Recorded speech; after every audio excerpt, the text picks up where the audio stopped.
বিশ্বাস করুন দিদি, আমরা সবাই উজ্জ্বলকে নিজের ছেলের মতো ভালোবাসতাম।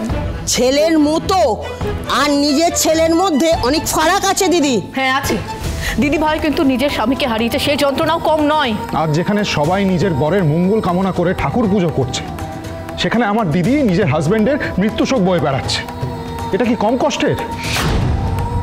দিদির গর্ভের সন্তান তার বাবাকে চোখে দেখার আগে পিতৃহারা হয়েছে। দিদির গর্ভে আপনার বংশের রক্ত আছে, অন্তত তার কথা ভাবুন। আমি এসব মানি না।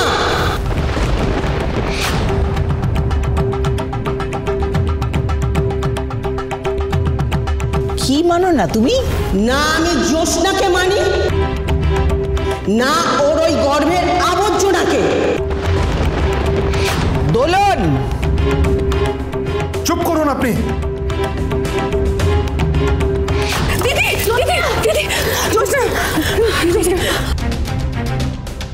তুমি কি বলছো দোলন?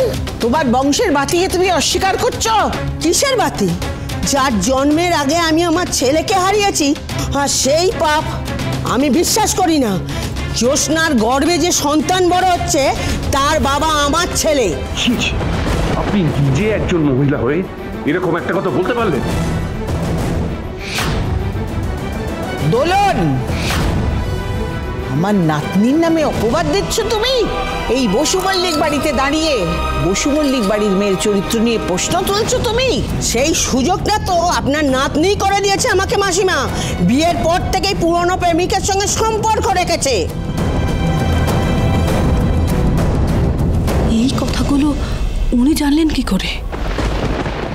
পারবেন এটা অস্বীকার করতে যে এই মেয়ে আমার ছেলেকে কোনোদিনও স্বামী হিসাবে মেনেই নেয়নি? পারবেন? আপনি এবার একটু চুপ করুন। ঠাম্মির সাথে এভাবে আমরা কেউ কথা বলি না। আমি বলি, কারণ আমি জানি এই মেয়ে দোষী।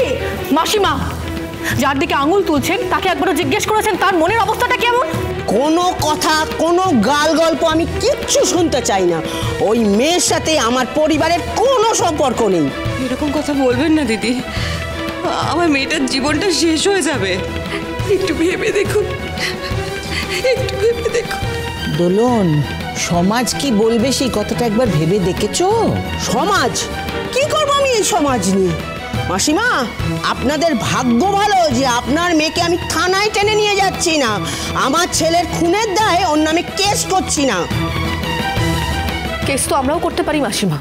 মানসিক অত্যাচার যেটা আপনি করেছেন বছরের পর বছর দিদির ওপর, আর ফ্রড কেস